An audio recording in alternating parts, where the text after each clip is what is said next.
Hi guys, Arushi here, and I'm going to discuss about the Doklam Plateau issue. See, the central theme of this entire PPT in short, it's just 3 slides because the objective will be minimum input with the maximum output, right? तो central idea जो है वो डॉकलैम प्लेटू के around revolve करेगा, क्योंकि शुरुआत इसी से हुई थी और हमारे the Hindu and the Indian express के एडिटोरियल्स आज तक, कितना टाइम हो गया इस इशू को, बट आज तक इसके ऊपर एडिटोरियल्स आए जा रहे हैं. So I thought why not sum up the entire dimensions related to the India-China relations, right, and clarify some issues regarding the Doklam Plateau and the Dokala Pass. Okay, दोनों में बहुत डिफरेंस है. डॉकलैम प्लेटू जो है वो नॉर्थ में लाई करता है. It is a horseshoe shaped Jampheri ridge that falls in the boundary of India, Bhutan as well as China. I'll show you the map. Okay, और जो डोकाला पास है जहाँ पे ये इशू एमर्ज हुआ है, it is a part of this Doklam प्लेटू. उसका and है, उसका सदर्न एंड है, जो कि डोकाला पास पे इशू हुआ था, और जहाँ पे इंडिया का आउटपोस्ट है और सोल्जर्स ने अपना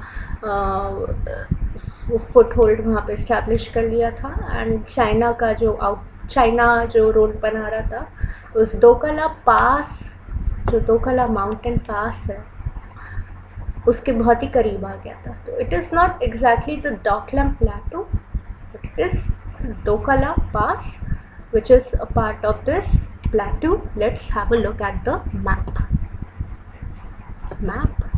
Oh, what's happened to this? Aha, aa gaya. Anyway, you see this Batangla Pass. Just to give you a rough idea कि नॉर्थ में है. ओके, ये है आपका भूटान. यहाँ पे RBA outpost, RBA means the royal Bhutanese army. This is your Jampheri ridge, which is not just this particular point, but it is a very big ridge. Ridge is a mountain fold. Okay, it is a fold and ridges are usually long. So it goes like this. This is India and Bhutan, and then this is China. यहाँ पे Sinchela pass है, but this is the issue with Bhutan and China. You not concern with that. ये Doklam plateau आप देख सकते हैं. This is the northern part of the Jampheri ridge, और Doklam plateau के नॉर्थ में है बतांगला पास. और ये जो ग्यामोचन माउंटेन है, wait let me remove this, right, better. You can see this Gyamochan mountain. ये जो इसके एकदम साउथ में है. माउंट गिपमोची भी न्यूज़ में आया था, but let's just focus on the main thing. Okay, and बीच में Gyemochen mountain and Doklam plateau के बीच से पास होता है यहाँ पे डोकला पास. ओके, एंड ये टर्निंग पॉइंट जहाँ पे लिखा हुआ है, it is nothing but China की रोड यहाँ से आ रही है, एंड यहाँ से यू टर्न है पूरा रिवर्स, देन यहाँ से वापस. Okay, this is so that the military tanks and the troops can come and survey the situation, take stock of the situations and keep patrolling to establish their foothold or the stronghold. और ये आप देख सकते हैं clearly कि ये भूटानीज territory के कितना मतलब अच्छे से पास कर रहा है. So and why India is having an issue, and I just forgot to put the map up. India is having an issue with it because ये जो चाइनीज़ रोड है, ये okay, this is another map. Anyway, हाँ, यहाँ पे चुम्बी वाली भी आ गया, उसका भी एक इशू है. A thing of the past, recent past, not very old. You can see this map over here, right? ये जो अगर चाइना यहाँ तक अगर रोड बना देता है, तो it is very clear near to the Siliguri corridor. इस सिलीगुड़ी कॉरिडोर को हम लोग चिकन्स नेक भी कहते हैं. Why is it called the chicken's neck is that it connects the northeast India with the rest of the Indian subcontinent. तो by chance by in any way China यहाँ तक अपना रोड बना लेता है, तो it will be very near to the Siliguri corridor, which connects the entire northeast with the rest of the Indian subcontinent, and it poses a security threat to India, as we all are aware of these territorial aggressions with China. China के जितने भी neighbouring countries है, बहुत सारे neighbouring countries है. China is having at most 22 territorial disputes. It is developing an expansionist and an aggressive foreign policy, and it has always been the case. So and the reason is that China does this, and the excuse it uses is all the time that it has ancient links and ancient roots. और इस case में China ने जो excuse मारा था वो ये था कि तिब्बत में एक ट्राइब है हर्डर्स की, भेड़ बकरियों वाली. जब स्प्रिंग टाइम आता है तो ये अपलैंड्स में जाते हैं, प्लेटू में, for grazing purpose, for using it as a pasture land. and Chinese government has records of those tax papers जो कि इन tribes के ऊपर China charge करता था. and largely on a whole this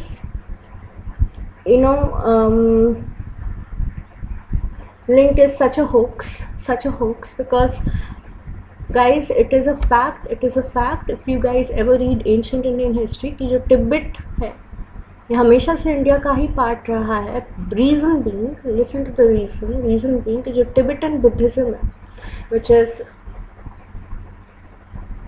Vajrayana sect और the Vajrayana school of Buddhism, ये India से ही आया है. ओके और ये सोवा रिक्पा का भी अभी एक इशू हुआ था हाल ही में, जो कि हम लोग डिस्कस करेंगे. It is nothing but Indian Ayurveda. और जब चाइनीज़ ट्रैवलर्स यहाँ से आते थे, नई नई चीज़ें सीख के जाते थे, तो उसको वहाँ की लैंग्वेजेस में ट्रांसलेट कर देते थे, sometimes Chinese and sometimes Tibetan. So that is another issue. But you can see how many hoaxes, कैसे चाइना एक्सक्यूज़ेस यूज़ करके टेरिटोरियल अग्रेशंस को यूज़ करता है. बट इस बार वो बहुत ज़्यादा सक्सेसफुल किया, बिल्कुल भी सक्सेसफुल नहीं हो पाया और ना ही कभी हो पाएगा. So the reason is the entire issue is clear that Doklam plateau के सदर्न एंड में है डोकाला पास, और इस डोकाला पास के से रिलेटेड ये पूरा इशू है आपका. Alright, now it's time to dig a little deep, and dig a little deep means only a little deep, not very deep. Okay, और इसमें फर्स्ट स्टेप भी हम लोग थोड़ा सा हिस्ट्री डिस्कस कर लें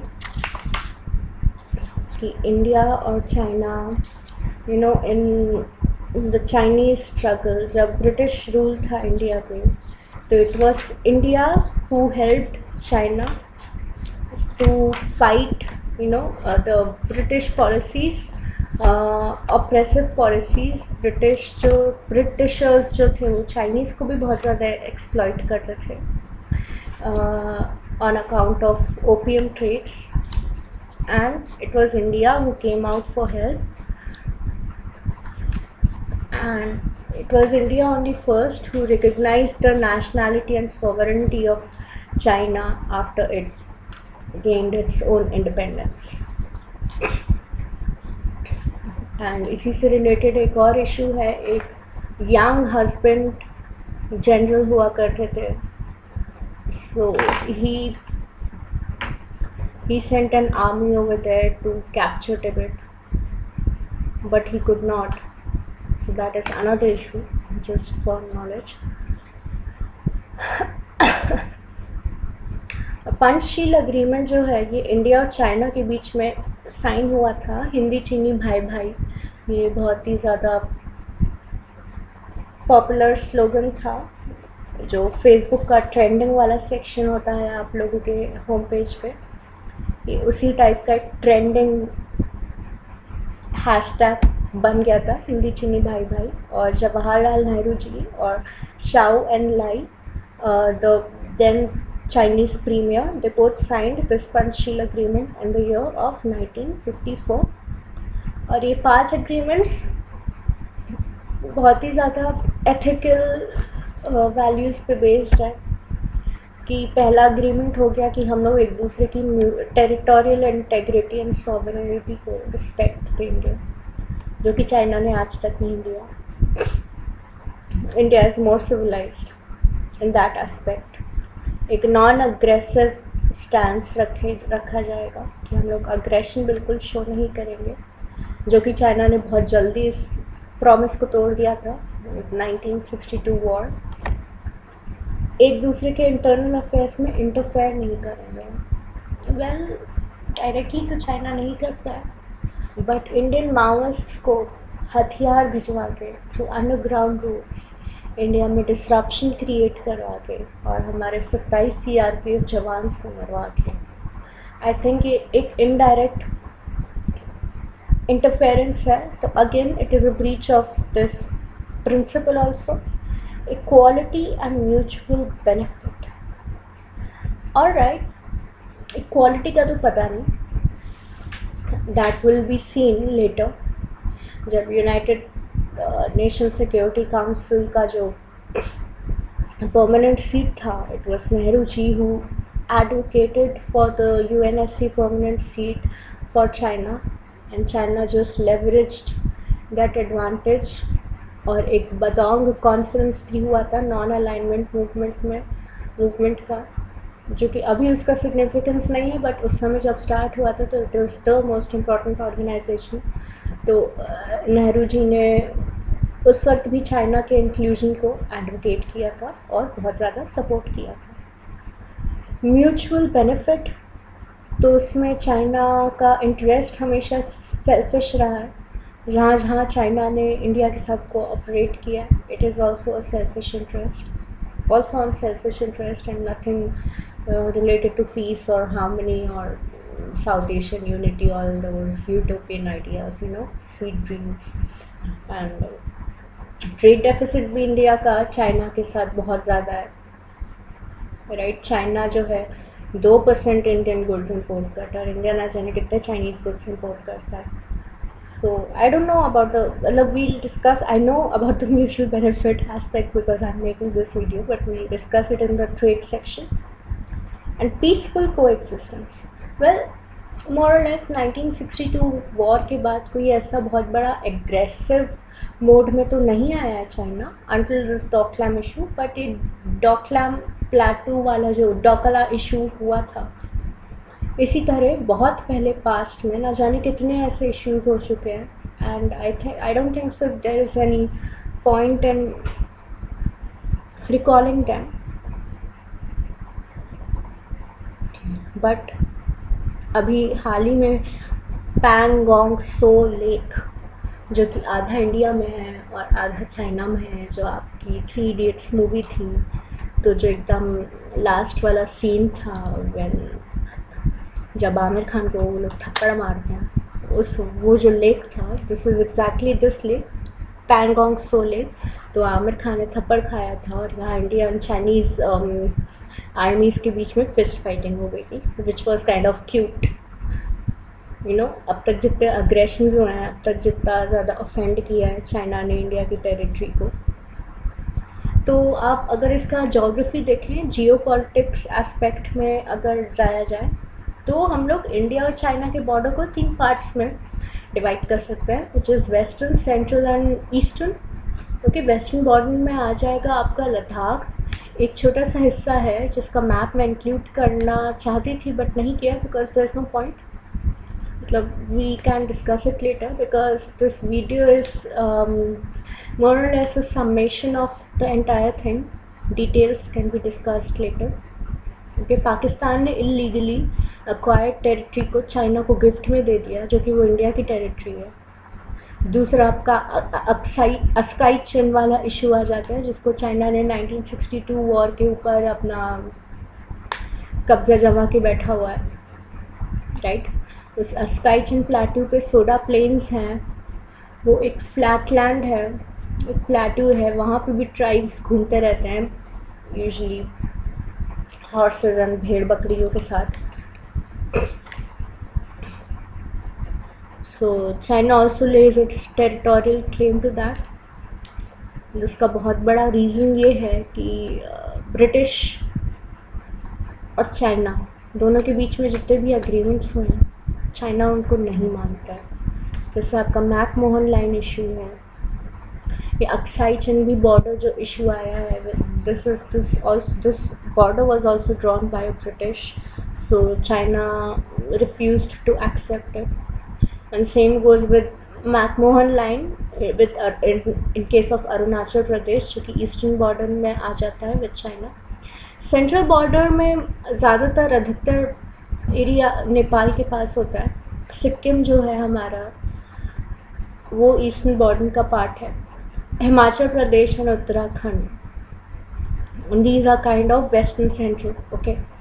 हिमाचल प्रदेश में धर्मशाला है, जो कि दलाई लामा, तिब्बत के जो दलाई लामा है, उनका एक पॉलिटिकल असाइलम की तरह है वो, but at the end it is just a religious, वहाँ पे मोनास्ट्री है बुद्धिस्ट की, वहाँ पे बुद्धिज़्म बहुत ज़्यादा है। So all these things are there. इससे पहले भी चाइना बहुत सारे इंकर्जन्स कर चुका है। एक चुमूर एक जगह है ईस्टर्न लद्दाख में, 2014 में एक 1000 PLA आर्मीज अराइव देयर, और ये जब चाइनीज़ प्रीमियर इंडिया विज़िट कर रहे थे to meet mister Modi, that was 10 to 12 days ahead, and it is a tradition of China, जब भी इंडियन लीडर चाइना में जाता है या फिर चाइनीज़ लीडर इंडिया में आता है, तो चाइनीज़ आर्मी कोई ना कोई हरदम ज़रूर मचाती है। तो परंपरागत इंकर्जन, परंपराओं को निभाते हुए चुमूर है एक जगह में ईस्टर्न लद्दाख, वहाँ पे इंकर्जन हुआ था। इसी तरह से बर्ड्स से एक जगह है लद्दाख में। अधिकतर जितने भी इंकर्जन हुआ है वो लद्दाख और अरुणाचल प्रदेश में ही हुआ है, ना कि हिमाचल प्रदेश और उत्तराखंड में नहीं हुआ। इट इज़ दौलत Oldi again in eastern Ladakh, which was also ahead of premier's visit in 2013, Chinese premier's visit. So it is a very popular incursion. वहाँ पे एक डेस्पैंग वैली है जहाँ पे इंडिया का आउटपोस्ट है, जो चाइना ने उसको डिस्ट्रॉय कर दिया था। और डॉकलैम का इशू ये ऐसा नहीं कि 2017 में हुआ है, 2008 में भी हुआ है, जब चाइनीज़ आर्मी ने इंडियन आर्मी के बंकर्स को डॉकलैम प्लेट्यू पे डिस्ट्रॉय कर दिया था। हैंड्रोंग एक जगह है तवांग में, Tawang is in north east Arunachal Pradesh. वहाँ पे एक major defence exercise carry on करी थी इंडिया ने। इट वाज इन 1986 और 1967 यानी कि 1962 वॉर के 5 साल बाद PLA ने इंडियन पोस्ट पे फिर से फायरिंग स्टार्ट कर दी थी, that is Nathula pass, okay. Nathula pass और दोनों साइड काफ़ी कैजुअलिटीज़ हुई थी, बट अल्टीमेटली वो जो सीज़ फायर था वो बंद हो गया। करंट स्टेटस अगर देखा जाए तो डॉकलैम स्टैंड ऑफ को जो है उसका ऑफिशियली दोनों पार्टीज़ ने क्लोज़ कर दिया अपने खुद के टर्म्स एंड कंडीशंस में। और अभी जो पर्पटेड सजेशंस हैं तो इंडिया और चाइना के बीच में 2013 विच मीन्स 4 years अगो एक border defence cooperation agreement sign हुआ था, जिसके डिटेल्स हम लोग डिस्कस नहीं करेंगे, but it is largely based on those confidence building measures कि दोनों की आर्मी के स्पेशल रिप्रेजेंटेटिव्स का बाई एनुअल मीटिंग होगा at any of the 4 popular passes, one of them being the Nathula Pass, other being the Tarangla Pass, okay. एक बामला पास है और Lipu lake पास। इन चारों पासेस में कोई सा भी एक पास सेलेक्ट किया जाएगा और वहाँ पे बाय एनुअल यानी कि हर 6 महीने बाद इंडिया और चाइना के स्पेशल इंडियन और चाइनीज़ आर्मी के स्पेशल रिप्रेजेंटेटिव्स का मीटिंग होगा.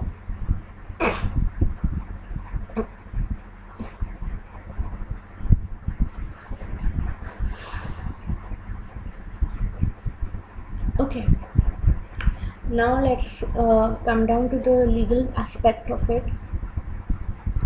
कि इंडिया और भूटान के बीच में इंडिया भूटान की फ्रेंडशिप ट्रीटी साइन हुई थी, जिसको 2007 में ही अमेंड किया गया.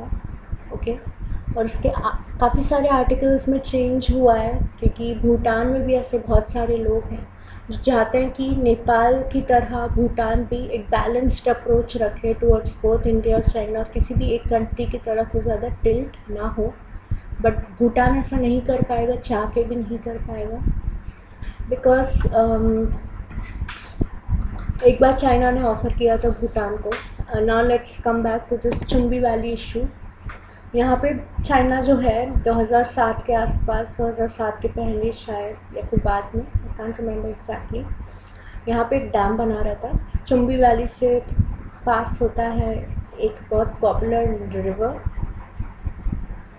ओके, तो उस रिवर पे जो है China, you don't need to know the name, you can Google it. Chumbi valley से होते हुए भूटान में जाता है. भूटान के 3 मेजर रिवर सिस्टम्स हैं, और उन तीनों रिवर सिस्टम्स में से एक भी रिवर आपको उस नाम का नहीं मिलेगा. Okay, but in any case China यहाँ पे डैम बनाने जा रहा था, जिसको इंडिया से ऑब्जेक्शन हुआ. सेम रीजंस, क्योंकि वो सिलीगुड़ी कॉरिडोर के पास है. ओके, बट भूटान जो है वो अग्री कर दिया that come you can make build a dam, और उसकी वजह उसके प्लेस पे चाइना जो है भूटान को एक पीस ऑफ लैंड दे रहा था, जो कि भूटान के फ़ायदे में था, क्योंकि उसका एरिया बहुत ज़्यादा था. I think that is the only फ़ायदा. एंड उसके बदले में भूटान से चाइना ये वाला स्ट्रिप मांग रहा था. Okay, India objected to it, and India ने जितने भी स्पेशल एड्स हैं तो भूटान, लाइक ऑयल है, फूड है, वाटर है. वाटर बिकॉज हिली एरियाज़ में पानी की कमी होती है, क्योंकि स्लोप होता है, तो रेन वाटर हार्वेस्टिंग का कोई सरफेस रन ऑफ बहुत ज़्यादा होता है. एंड हिली एरियाज़ में यूजुअली जितना पानी होता है बहुत हार्ड होता है. रेनफॉल यहाँ पे ज़्यादा होती है, रिवर सिस्टम्स भी ज़्यादा होते हैं. But it is very very ironic कि जितने भी हिली एरियाज़ हैं नॉर्थ ईस्ट इंडिया में, यहाँ पे वाटर स्कैसिटी की बहुत बड़ी समस्या है. These are some tiny issues that can be discussed later, but the reason being कि इंडिया के स्टैंड्स के सामने भूटान झुक गया, और भूटान ने चाइना से इस प्रोजेक्ट को कैंसिल करवाया. And the same thing happened in Doklam कि चाइना फिर से भूटान को लैंड ऑफर करने लगा. Bhutan rejected before inviting any outlash from the Indian side or from the Indian diplomacy. Okay, काफ़ी सारे हाइड्रो पावर प्रोजेक्ट्स भी इंडिया जो है भूटान में इस्टेब्लिश कर रहा है.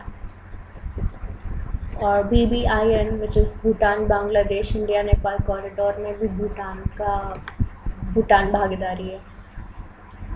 So these are certain issues. और इसका जो आर्टिकल 2 है भूटान का, भूटान इंडिया फ्रेंडशिप ट्रीटी का, वो ये है कि इंडिया की सॉवरेनिटी को प्रोटेक्ट करने के लिए भूटान इंडिया को इजाज़त दे कि वो भूटानीज टेरिटरी में इंडियन आर्मीज़ को भेजे. इंडियन आर्मी का आउटपोस्ट भूटानीज टेरिटरी में इस्टेब्लिश हो, और उसकी सॉवरेनिटी को प्रोटेक्ट करने के लिए कोऑपरेशन करे और इंडियन आर्मी को अपना काम करने दें. इन शॉर्ट, ट्रीटी का इम्प्लीकेशन या आउटकम यही निकलता है. तो what ever India did, Indian army का इनफैक्ट भूटान में एक बहुत बड़ा क्या ट्रेनिंग एक्सरसाइज बहुत होती है यहाँ पे इंडियन और भूटानीज़ आर्मी की. भूटानीज़ आर्मी को इंडियन आर्मी ट्रेन करती है. भूटान के कई सारे लोग जो है इंडिया के इंस्टीट्यूट्स में आके ट्रेनिंग लेते हैं, not only Bhutan but also Nepal and Myanmar. So there's a big cooperation on this aspect too. सो अभी चुम्बी वैली चुम्बी वैली का इशू ओवर हो गया, तो ये डोका ला पास का इशू स्टार्ट हो गया। इसका भी स्टैंड ऑफ ऑफिशियली अब क्लोज हो चुका है। सो I think that's it to it, right? There's no point in going very deep. And I have written here incursions and balance. And to be very frank, guys, I don't know why I have written balance over here. And let's just ignore it. Panchsheel Agreement 1954 में sign हुआ, 1962 में China ने war कर दिया। कहाँ पे? Aksai चीन वाले एरिया में, उस टेरिटरी को चाइनीज़ टेरिटरी में इंक्लूड करने के लिए। Now point to be noted guys, जो अक्साई चीन वाला एरिया है उसके नॉर्थ में या फिर नॉर्थ ईस्ट में लाई करता है क्या? काशगार सिटी है, उसके पास उइगुर मुस्लिम कम्युनिटी है जो कि बहुत ही स्ट्रॉन्ग सेपरेटिस्ट एटीट्यूड रखती है, जैसे कश्मीर वाली है इंडिया के केस में, उसी तरह कि वो लोग चाइना से अलग होकर इंडियन टेरिटरी में इनकॉर्पोरेट होना चाहते हैं। But China being China, it is kind of impossible. United Nation Security Council का जो परमानेंट सीट वाला इशू है, we already discussed about it, and we were on India Bhutan friendship treaty. Okay, India China border defence corporation agreement जो कि 2013 में sign हुआ था, वो कॉन्फिडेंस बिल्डिंग मेजर्स हैं और कमिटीज़ हैं जितनी जल्दी बॉर्डर डिस्प्यूट्स रिजॉल्व हो सकें। मेन ऑब्जेक्टिव इसका यही है। इंटरनेशनल लॉ ये कहता है कि आप आर्मी या मिलिट्री पावर को यूज़ करके कोई भी फॉरेन टेरिटरी को अक्वायर करते हैं तो that would be illegal. You should respect people's sovereignty, a nation's sovereignty, territorial and political both. So इस लॉ के होते हुए भी इंडिया चाइना के बीच में प्रॉब्लम इसलिए आ जाती है क्योंकि बॉर्डर्स जो है वो क्लियरली डिफाइंड नहीं है, और अगर जहाँ डिफाइंड है वहाँ चाइना उसको मानने को तैयार नहीं है, be it McMahon line, be it Doklam और be it Aksai Chin issue. काफ़ी सारे रोड्स प्रोजेक्ट्स हैं इंडिया और चाइना के उस एरिया में, बॉर्डर साइड चाइना के ज़्यादा ही हैं as compare to India, and many reforms and changes have been introduced to the Border Roads Organization, which is the Bureau of India, क्योंकि internal issues के कारण वहाँ पे सारे रोड प्रोजेक्ट्स जो हैं वो कंप्लीट नहीं हो पाए। जो वहाँ पे हमारे इंजीनियर्स काम करते हैं, आर्मी के इंजीनियर्स होते हैं मोस्टली, वो बहुत ही हार्श कंडीशंस में काम करते हैं। तो ये सारे इंस्टीट्यूशनल फ्लॉज हैं जिनके रिफॉर्म्स के लिए गवर्नमेंट अपनी मेजर्स ले रही है, which is a good thing. जितनी जल्दी ये चीज़ रिजॉल्व हो जाएगी उतनी जल्दी जो एक बैकलॉग लगा हुआ है इंडिया का वो कोप अप हो जाएगा, और यहाँ इस एरिया में जितना ज़्यादा बैलेंस ऑफ पावर होगा डिस्प्यूट्स उतने ही कम होंगे। अब बारी आती है यहाँ पर ट्रेड डेफिसिट्स के बारे में बात करने की। Okay, as I said before guys, I am keeping this video very general and very short, just to sum up the general idea, and that's why I've created this mind map with only and only points to have these issues in our mind. हर चीज़ लिख के या रट के याद करना ज़रूरी नहीं है। रटिफिकेशन is not all that bad क्योंकि we all know, right? But still trade deficit है इंडिया का चाइना के साथ बहुत सारा। एक रीज़न इसका ये भी है कि चाइनीज़ कंपनीज़ जो है वो इंडिया के एसेट्स में बहुत ज़्यादा इन्वेस्ट करते हैं, right? Because of that Chinese yuan जो है वो इंडिया में बहुत सारे हैं because they are many investment. आपका mobile phone Gionee mobile Xiaomi blah blah blah XYZ पता नहीं क्या क्या चाइना ने यहाँ पे इन्वेस्टमेंट कर रखे हैं in Indian assets, because Chinese are only interested in Indian assets as it is in many other countries, right. India जो है उन चाइनीज़ युआन को यूज़ करती है चाइनीज़ गुड्स खरीदने में। तो ये इकोनॉमिकल एस्पेक्ट हो गया, इकोनॉमी का एस्पेक्ट हो गया कि ये trade deficit in goods and services क्यों है, क्योंकि एसेट्स की वैल्यू हमेशा ज़्यादा होगी और गुड्स की वैल्यू हमेशा कम होगी, right. So this is one reason, very logical reason why is there a trade deficit if it is there।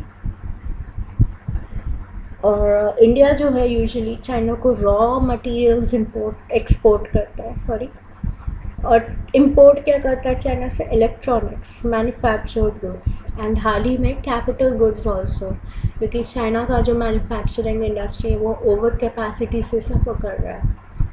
तो इंडिया जो है जितनी भी मशीन्स हैं वो इनको इंपोर्ट कर रहा है। So that is the issue. WTO this is the World Trade Organisation, तो हाल ही में एक न्यूज़ आया था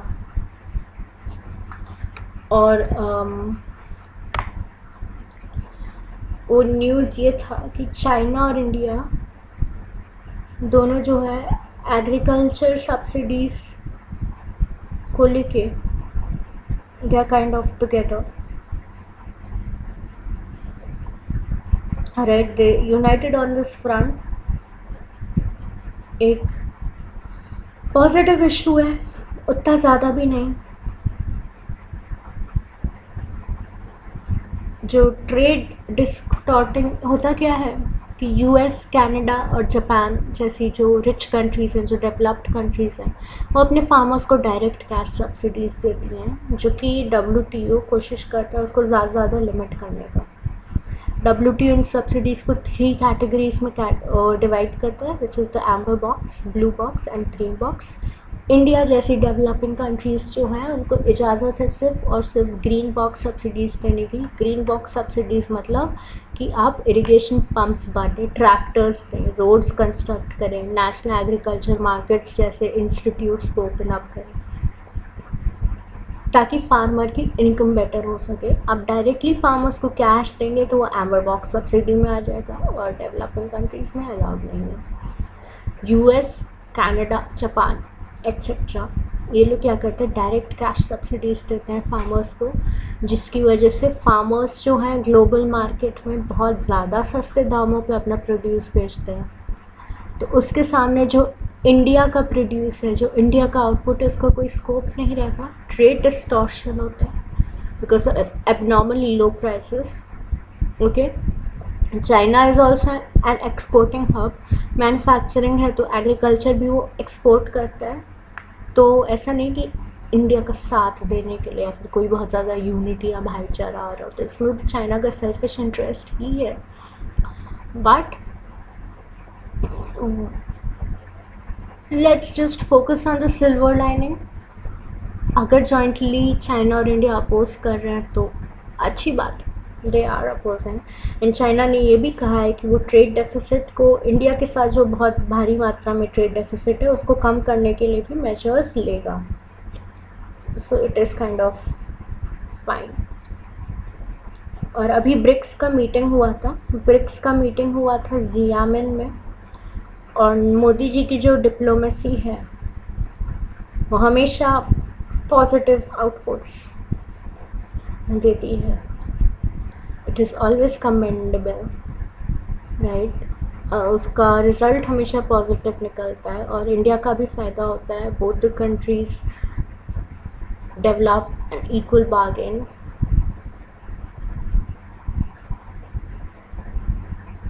राइट, एंड इंडिया ने भी अपनी पोजीशन स्ट्रॉन्ग करी है चाइना के सामने।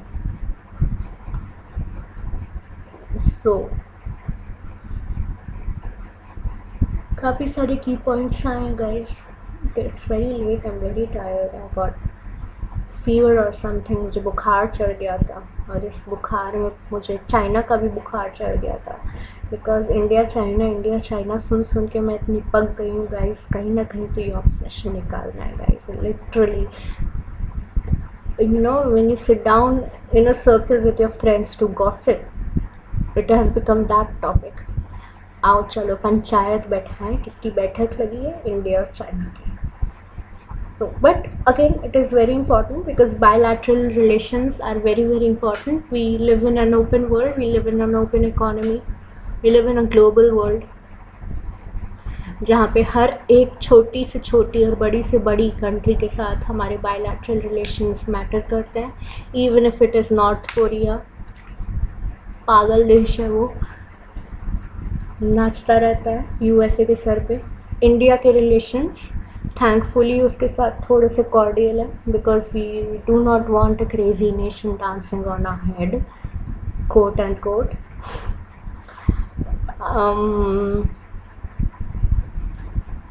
आई थिंक मैं बहुत ज़्यादा डिविएट हो गई सेंट्रल आइडिया से और सेंट्रल थीम से, despite the mind maps.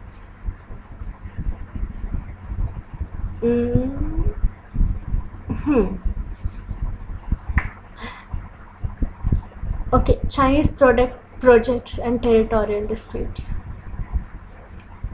Now the underlying theme of this heading is, I guess you all know, जो बेल्ट एंड रोड इनिशिएटिव है, वो चाइना पाकिस्तान इकोनॉमिक कॉरिडोर इस इनिशिएटिव का पार्ट है, जो कि काशगर से होते हुए इंडिया के गिलगित बाल्टिस्तान, जो पाकिस्तान ऑक्यूपाइड इलीगल टेरिटरी है, वहाँ से क्रॉस होता है और फिर वो पाकिस्तान के ग्वादर पोर्ट तक जाता है।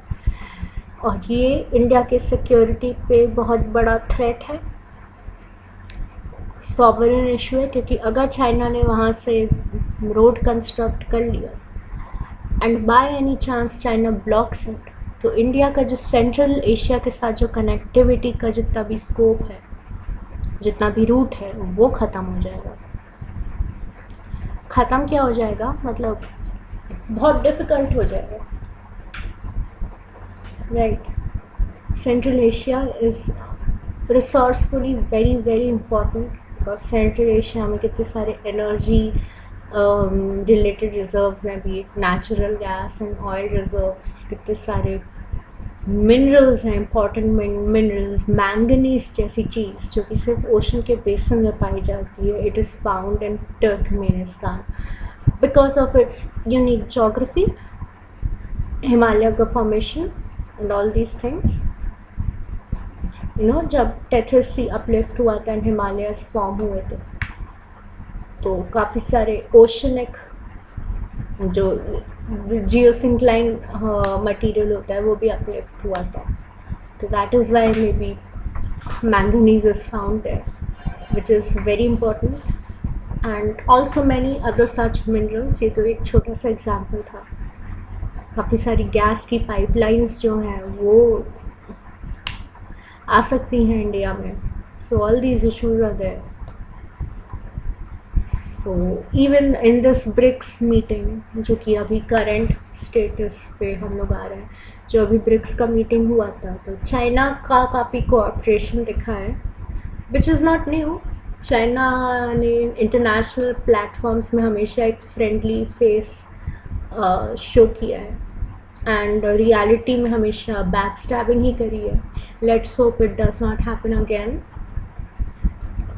तो बैलेंस ऑफ पावर अभी देखा जाएगा, we'll discuss that in detail. BRICS में चाइना ने काफ़ी ज़्यादा एक पॉजिटिव सिग्नल्स दिए हैं, वो ये है कि LET, Lashkar-e-Taiba, Jaish e Mohammed, JeM which we say, इन दोनों को टेररिस्ट ग्रुप एक्सेप्ट करने के लिए चाइना ने अपनी हामी दिखाई है।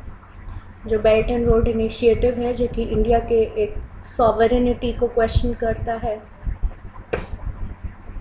उसको चाइना ने डिस्कस तक नहीं किया है, छुआ तक नहीं है। काफ़ी सारे अच्छे अच्छे कोऑपरेशन अग्रीमेंट्स साइन हुए हैं ब्रिक्स नेशन के बीच में, and let's see if China agrees to this UNSC 1267 clause, और जो टेररिस्ट है, ग्लोबल टेररिस्ट है, जो इंडिया चाहता है उसको डेजिग्नेट करना, उसको चाइना अपना नॉट देता है कि नहीं। और दूसरा सबसे बड़ा इशू आ जाता है, let to see is if China agrees India's membership to the nuclear supplier group, क्योंकि काफ़ी सारे कंट्रीज़ एक न्यूट्रल स्टैंड भी ले रहे हैं, बट काफ़ी सारे इंपॉर्टेंट नेशंस ऐसे भी हैं, for example let's say Israel even, and even thanks to Donald Trump, you know, for national reasons I just like Donald Trump because he's good for India.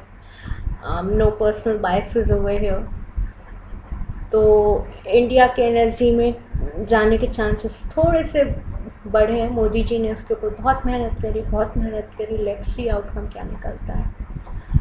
And miscellaneous में काफ़ी सारे issues आ जाते हैं which we have discussed हैं, like trade deficit, WTO, other important issues like cultural also, Tibet के साथ क्या होता है क्या नहीं। इंडिया ने भी दलाई लामा को तवांग में इनवाइट कर लिया था, so that prigged China. Balance of power की जहाँ बात करते हैं हम लोग, तो असली गेम तो इंडिया और चाइना के बीच में यहाँ पे होता है, और इसमें मज़ा भी बहुत आता है। मज़ा इसलिए आता है क्योंकि जहाँ जहाँ इंडिया पोर्ट बनाता है, जहाँ जहाँ इंडिया एग्रीमेंट साइन करता है, जहाँ जहाँ इंडिया अपना बायलैटरल रिलेशन अच्छा करने की कोशिश करता है, चाइना वहाँ पे ज़रूर उंगली करता है, वहाँ पे ज़रूर अपना इंटरफेरेंस करता है। अभी हाल ही में एक इशू आता विद अफ्रीका कि इंडिया, जापान और अफ्रीका, ये तीनों मिलके एक कॉरिडोर, एयर कॉरिडोर बना रहे हैं, okay.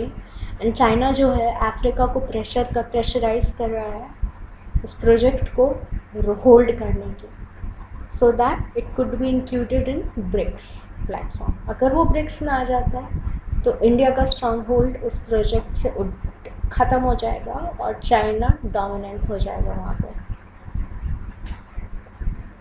Right. In every country, अगर इंडिया नेपाल में इन्वेस्ट कर रहा है तो वहाँ पीछे पीछे चाइना भी इन्वेस्ट करेगा। Same goes with Bhutan, same goes with Myanmar, right. India वहाँ पे मॉन्यूमेंट्स को रिपेयर कर रहा है, जो कि बहुत बड़ा कल्चरल हेरिटेज है, ना कि सिर्फ म्यांमार का बट पूरे वर्ल्ड का। तो चाइना वहाँ पे 20-30 हज़ार बसेस भेज रहा है for transportation facilities at a very cheap price.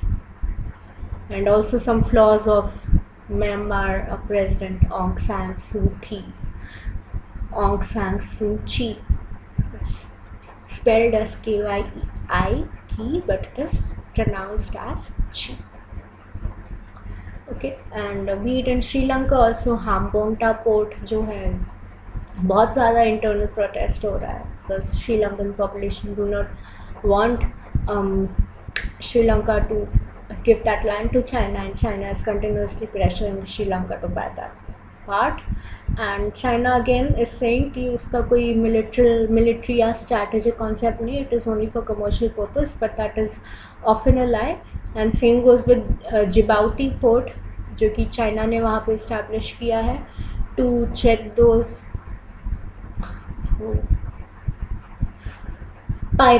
piracy, to check the piracy.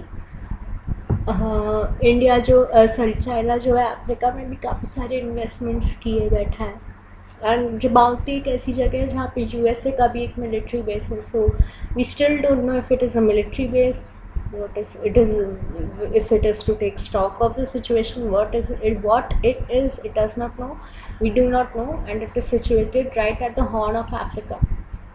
और एक पूरा एक नेटवर्क सेटअप हो जाता है from the horn of Africa. Okay, I am so sorry guys, I am not using a map. Horn of Africa से होते हुए सीधे अरेबियन सी पे आता है, अरेबियन सी से साउथ में होते हुए इंडियन ओशन, है ना। इसीलिए हाम्बोंटा पोर्ट चाइना श्रीलंका में साउथ ईस्ट श्रीलंका में सिचुएटेड है। तो वहाँ से Hambantota port strait of Malacca के ऊपर एक इस्थमस है which is called isthmus of Kra. अगर वहाँ से कनाल कंस्ट्रक्ट हो जाता है तो उस कनाल के थ्रू या फिर म्यांमार के पोर्ट के थ्रू होते हुए साउथ चाइना सी ऊपर अपने गुड्स पहुंचा देगा।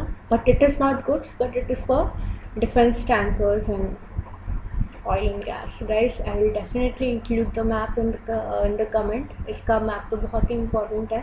Hopefully if you are watching this entire video, because I think अभी बहुत ज़्यादा time हो गया है. Right, so this is the issue with balance of power.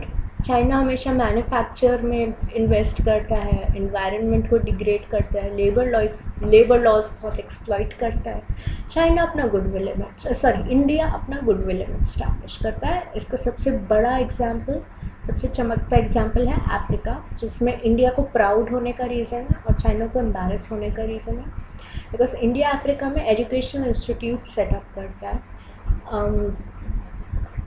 African students को इंडिया में ट्रेनिंग देता है. जैसे सोलर मामास का इशू है, तो दे वर ट्रेंड इन इंडिया और उन्होंने सोलर एनर्जी का इनोवेटिव यूज़ डिस्कवर किया, जिसकी वजह से वो पॉपुलर हुए. They were trend in Gurgaon and some city of Rajasthan only. China जो है वहाँ पे जाके एक्सप्लॉयटेशन करता है. हाँ, अनदर थिंग, जो बजाज ऑटो है आपका बेसिक ट्रांसपोर्ट, जो ऑटो रिक्शा है, you can find them on the streets of Egypt. You go there and see it and don't believe me. So इस तरह के छोटे से छोटे और बड़े से बड़े इन्वेस्टमेंट्स और अनकंडीशनल हेल्प जाता है इंडिया की तरफ से to Africa, and that also includes generic drugs, very cheap priced generic drugs for HIV AIDS patients, जो कि अफ्रीका में बहुत ज़्यादा है. Africa largely depends on India's supply on that aspect. Now coming to China does what? वहाँ पे Africa is a very resource rich continent, तो अलग अलग अफ्रीकन कंट्रीज़ में जाके इन्वेस्टमेंट करता है to set up mines, extract the resources. और कोई भी project, be it infrastructure, be it manufacturing और माइनिंग, वहाँ पे सिर्फ और सिर्फ चाइनीज़ वर्कर्स को ही भेजते हैं काम करने के लिए. No African can work over there and only Chinese can work over there. और अगर अफ्रीकन लोकल्स अपनी टेरिटरी को प्रोटेक्ट करने के लिए कोई भी प्रोटेस्ट करते हैं, तो दे आर शॉट और दे आर टॉर्चर्ड और दे आर जेल्ड. इस तरह की एक इम्पीरियलिस्टिक ग्लोबलाइजेशन है. I don't know why international forum में इसके ऊपर अभी एक इशू नहीं रेस हुआ है. मे बी बिकॉज इसलिए क्योंकि ये सब एक्टिविटीज़ अंडरग्राउंड होती हैं, इलीगल होती हैं, और चाइना वहाँ पे अपने ही लेबर को भेजता है, तो कोई ये भी नहीं कह सकते कि अफ्रीकन लेबर को आप एक्सप्लॉइट कर रहे हो. All these issues are there, and China is also on the verge of slipping down to the tier 3 category of nations who exploit their human resource. और अगर ऐसा होता है तो IMF और वर्ल्ड बैंक से जितना भी हेल्प और फंडिंग है चाइना को, वो बंद हो जाएगा. But it doesn't matter again, because China ने न्यू डेवलपमेंट बैंक इस्टेब्लिश कर दिया. So all those issues keep revolving, and this it's not just about Dokala तो थोड़ा सा एक just a small bump, very small bump. So न जाने कितने सारे रोड ब्लॉक्स हैं, कितने सारे इरिटेंट्स हैं इंडिया चाइना रिलेशंस के बीच में. But we all know today that now war is not the answer, and war को प्रिवेंट करने का सबसे बेटर और बेस्ट रीज़न है कि दोनों कंट्रीज़ इक्वल बेसिस पे अपनी डिफेंस कैपेबिलिटीज़ को डेवलप करें. जब ये डोकाला इशू चल रहा था तो हमारे जनरल बिपिन रावत ने कहा था that India is ready for a 2.5 front war, to which Chinese replied that we should not forget the 1962 war, to which Mr. Arun Jaitley replied that India in 1962 was different and India in 2017 is very different. So it saved the face, not only saved the face of India, but earned a lot of global respect.